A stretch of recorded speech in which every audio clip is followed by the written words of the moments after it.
Assalamualaikum warahmatullahi wabarakatuh. Selamat menikmati suasananya adem loh. Nah, hari ini Kota Ndongko barusan diguyur hujan.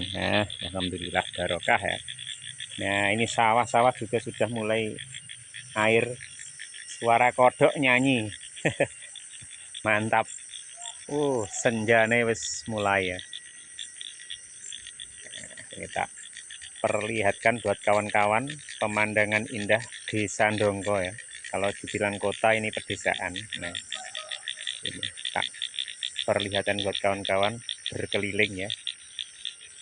Seperti yang janji kemarin ya, hari ini berada di lahan ubi jalar saya yang hari ini sudah 2 hari pasca tanam untuk tanaman saya, yaitu ubi macam-macam jenis ya. Nah, ini yang ada di depan saya ini adalah gading dong. Bagian atas itu adalah red kasdu semua ya. Nah, ini sudah punya ribuan kita red kasdu dan pengembangan di sini ya. Nah, ini ada yang belum saya tanam, masih saya letakkan di bedengan ya. Bedengannya tinggal ditanami ya, yang jelas gitu. Nah, oke. Ini mau nyepil buat kawan-kawan juga yang hari ini menyimak channel Bang Heri ya. Nah, kemarin saya memakai jarak tanam 35 cm ya untuk musim ini. Nah, ini deretan ini adalah gemoy 1 ya. Nah, ini sudah mulai hidup 2 hari pasca tanam ya. Nah, ini untuk gading dong. Nah, ini red kasdu bagian atas. Agendanya nanti sampai atas sana semua red kasdu ya. Nah, bagaimana pertumbuhannya ubi jalar Bang Heri nanti kita sepil aja tiap beberapa hari sekali ya. Perkembangannya seperti apa nanti akan saya videokan. Nah, sekaligus untuk metode perawatan yang jelas seperti itu ya. Nah, buat kawan-kawan ditunggu saja. Mantap pokoknya. Nah, ini ada yang sudah kelihatan hidup ya. Nah, ini kalau kita nanam sore-sore terus kena guyuran air hujan, walaupun 2 hari sudah mulai berdiri seperti ini ya. Nah, ini Bang Heri nanamnya pendek-pendek sekali ya. Rata-rata saya menanam 20 sampai 25 cm panjang batangnya. Nah, seperti ini. Biar hasilnya nanti mantap ya. Kita nggak terlalu dalam. Nah, nanamnya seperti ini. Ini adalah pelangi madu. Nah, pelangi madu juga sudah mulai ada yang tumbuh ya daunnya. Kemarin ada juga yang saat nanam saya itu pas kena panas ya. Wah, ada yang seperti ini. Layu, tapi tidak masalah, yang penting batangnya itu normal. Untuk daun itu tidak masalah ya. Nah, kemarin ada juga yang nanyakan, Pang, kalau nanam itu apa harus kita hilangkan daunnya apa tidak. Nah, itu tergantung pemahamannya sendiri-sendiri ya. Nah, kalau Bang Heri nanamnya tidak pernah yang namanya kita pruning daun-daun pada bibit kita. Nah, tujuannya apa? Saat akar sudah mulai tumbuh, otomatis daun-daun itu akan cepat memberikan nutrisi ya, yaitu memasak. Fotosintesanya kan memerlukan daun ya. Jadi kalau daunnya itu kita hilangkan, saya khawatir akan lama yang namanya tumbuhnya ubi jalar itu. Tapi mungkin buat kawan-kawan yang mempunyai metode di pruning semuanya itu ya tidak masalah ya. Itu tergantung cara merawatnya saja. Kalau Bang Heri selalu seperti ini ya. Tidak pernah saya pruning daun yang ada di batangnya ya. Tapi kawan-kawan yang sudah order dari kita saat pengiriman jarak jauh selalu saya hilangkan, karena untuk antisipasi biar bibit itu kita kirimkan tidak mengalami pembusukan dari bibit itu sendiri ya. Jadi fungsinya kalau saat pengiriman hanya itu ya, untuk antisipasi biar tidak membusuk seperti itu ya. Oke, yang bagian bawah ya ini belum saya tanami, insya Allah besok ya. Ini karena belum sempat kita olah karena ya kesibukannya ya lumayan banyak. Akhirnya ya bergantian ya. Nah, ini kita sepit sampai bawah ya. Ini nanti yang akan saya tanam adalah red kasdu bagian ini ya. Kemarin red kasdu sudah sangat layak untuk kita kembangkan, mulai dari kualitas rasa, produksi, dan penampilan sudah oke. Nah, jadi hari ini mulai kita kembangkan dengan skala besar untuk ubi jalar red kasdo ya. Nah, seperti ini. Nah, ini sudah siap lahannya untuk kita tanami. Nah, ini masih sebagian juga belum kita kerjakan. Ini masih berupa hamparan bekas persawahan ya. Nah, ini masih beberapa lajur yang belum kita kerjakan, yang bagian tengah ya. Oh, ini bagian ngisor sudah ya ternyata. Nah, ini bersama kawan saya juga menanam, karena kalau saya yang nanam semuanya itu terlalu wah gitu ya. Akhirnya ini sebagian kawan saya, ini saya suruh menanam ubi jalar yang jenis atau varietas agak berbeda, yaitu ubi madu, yaitu cilembu ya. Nah, seperti ini. Yang ini adalah bedengan milik kawan saya.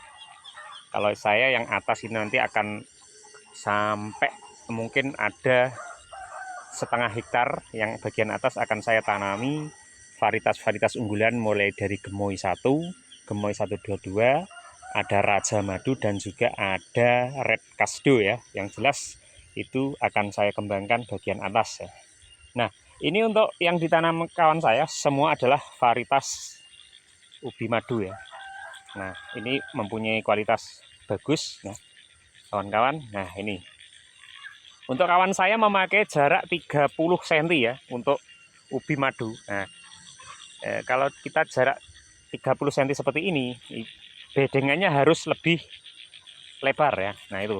Nah, kalau 35 ataupun 40 itu bagian bedengan atas itu bisa kita lakukan sekitar 40-50 cm bisa. Tapi untuk jarak tanam 30 itu kita harus lebih lebar lagi bedengan yang kita buat. Nah, sebagian kemarin memang jaraknya itu cuman sedikit sekali ya. Jadi ini muat jumlah banyak ya.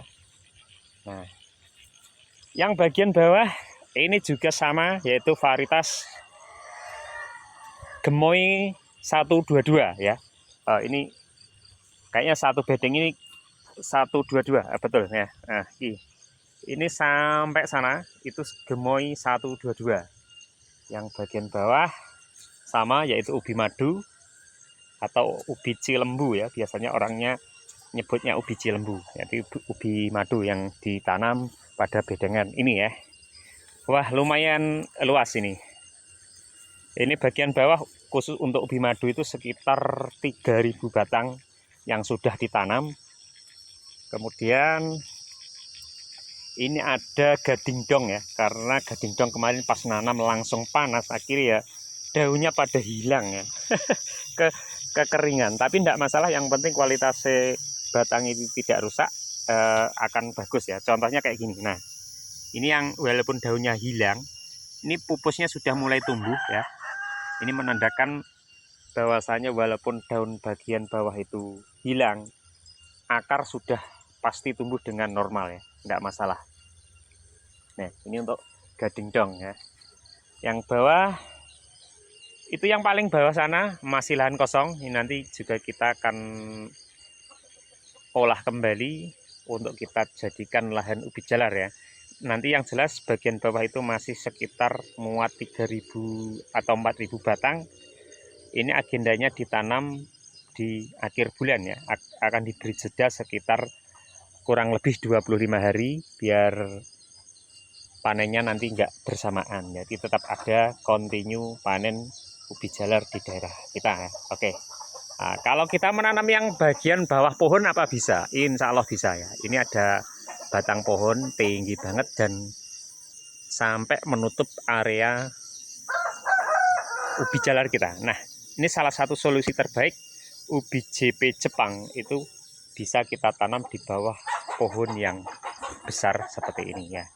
Itu akan tetap berumbi dengan baik ya.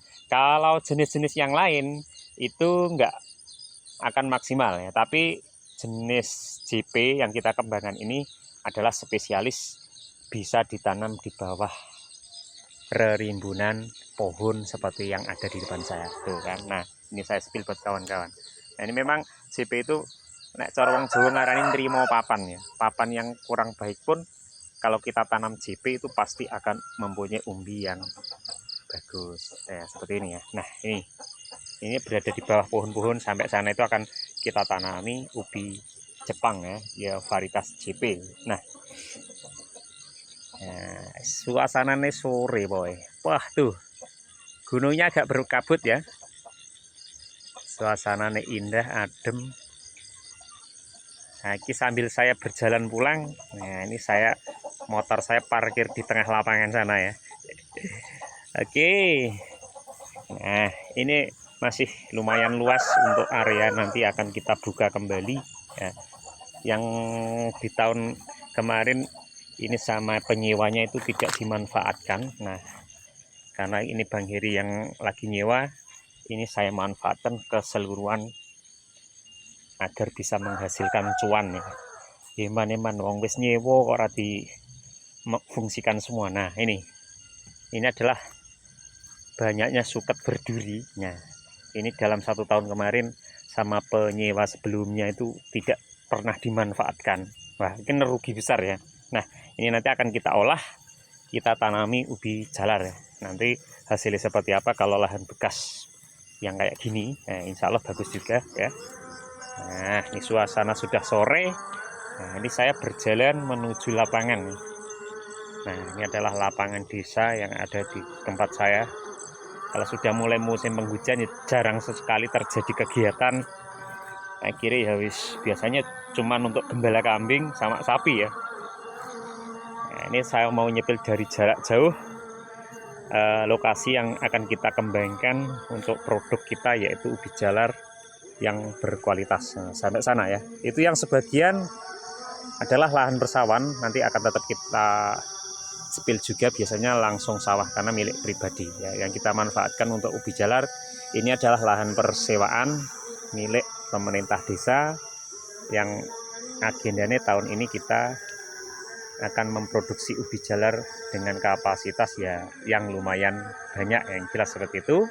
Nah, doakan kawan ya, ben berhasil ya. Tambah berhasil, go internasional tentunya, seperti itu harapan semuanya. Dan yang jelas kita bercocok tanam ubi itu akan menghasilkan uang yang jelas seperti itu, dan juga menambah pekerjaan, peluang bisnis ya. Yang penting menghasilkan cuan gitu ya. Kita mungkin mengerjakan lahan juga pakai tenaga orang, nanti saat panen tenaga orang. Nah, kita saling berbagi, saling melengkapi, kita bisa melakukan hal-hal yang bersifat positif, akan membuka lapangan pekerjaan buat khususnya untuk wilayah regional kita. Yang jelas tonggone yo dijak nyambut gawe unduh gitu pasti ya. Nah, biar nggak ada yang orang nganggur. Oke, terima kasih kawan. 13 menit sudah berlalu, Bang Heri santai-santai hari ini ya, menikmati suasana sore. Nah, itu adalah gunung tinggi sekali, yaitu Gunung Semungklung. Terima kasih, salam tani Indonesia. Assalamualaikum warahmatullahi wabarakatuh. Sukses selalu.